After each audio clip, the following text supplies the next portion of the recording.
Ayan. So, depende yung kids sa ratings nyo kung madaming mustard or yung ketchup onti lang. Malagay na ako para kay Bubat. Gusto ni Bubat, eto may...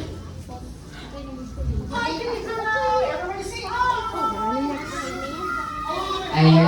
And done na po ba tayo with mustard and ketchup? Ketchup naman daw. Alright then, kids? Ayan, let's wait for others po muna. Let's wait po.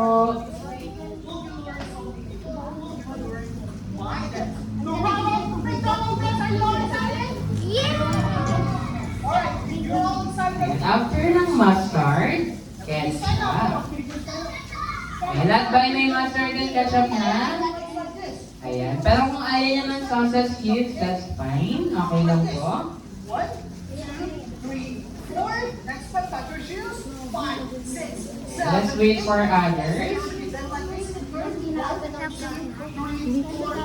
Ayan, so dapat ganito yung magiging itsura ng ating buns may ketchup and mustard. Pero kung wala, okay lang po. Here we go. 5, 6, 7, 8, and 1, 2, 3, 4. Touch your shoes. 7, 8, Ayan, and 4, 1, ayan, doon na ba ang lahat? 2, 3, 4. Wait po muna natin yung iba.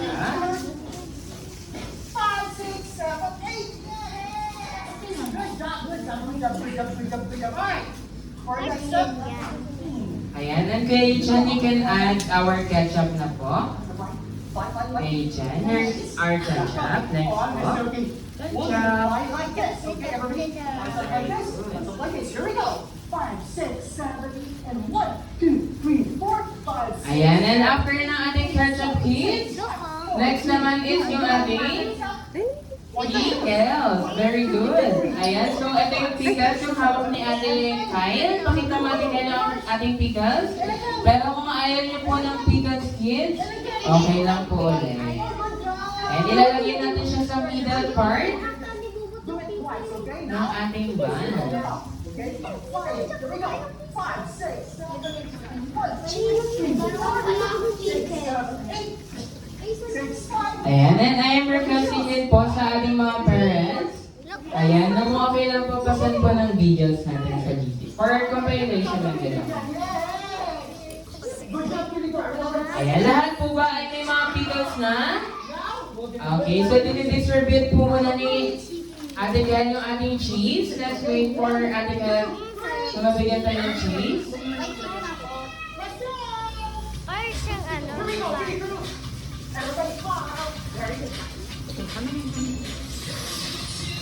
Ayan, so lahat ay okay na ba sa pickles? Yan, pickles naman po. Ayan, very good. Ilalagay po natin sa middle part, like this. Kuya Yichan, What? like this po. And, pwede na po natin ilagay yung ating cheese sa ating top. Yes, you can put here. Yes po, pwede na po ilagay. And dapat ganito yung magiging itsura ng ating buns with cheese. And cheese naman po. Very good. Cheese. Last bite may cheese na. Ayan po. Ayan, tapos lagyan na natin here kay Ishan. Ayan, and sa tingin ng kids, ano yung kulang sa ating cheeseburger? Patty. Very good yung patty. Ayan, bibigay ni... Patty, ay itong favorite part ko. Patty siya. Ayan, and of course, ilalagay na natin yung last part, yung patty. Yung patty po. Lagay mo sa middle ko. Paano? Ayan, so yung patty natin ay may onion and pepper. Ayan, very good sa middle.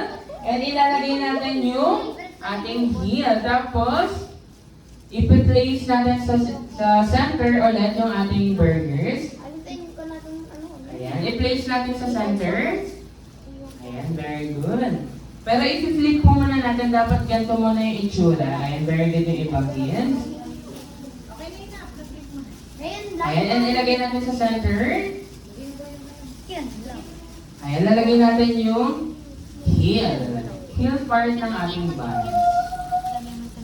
Ayan, and, ayan, wala po muna mag-flip.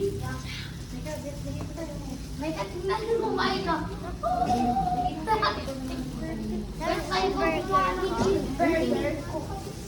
Ayan, kids, and tingnan natin si Kuya Simon kung paano natin i-wrap ng maayos yung ating cheeseburger. Okay, so first, ayan, lahat po ba yung nakatingin na? Look mo si Kuya Simon. Okay, so i-grab natin itong wrapper natin. Ayan, tapos ilalagay natin yung, ayan.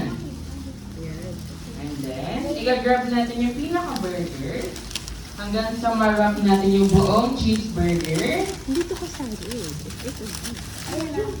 Then, ipo-fold po natin yung side, ayan, both side ng wrapper. And, we're done na po. Ayan, lahat po ba done na? Ayan, so ilagay po muna natin sa tables natin. Very good. Ayun siya. Yo! Tapos!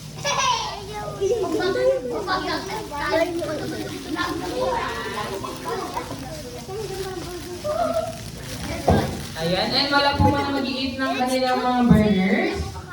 Ayan, dahil lalagyan natin yan ng stickers dahil kayo ay certified cheeseburger maker na. Ayan, very good kids. Ayan, meron na kayong cheeseburger sticker. And then lalagyan natin yun ng name natin.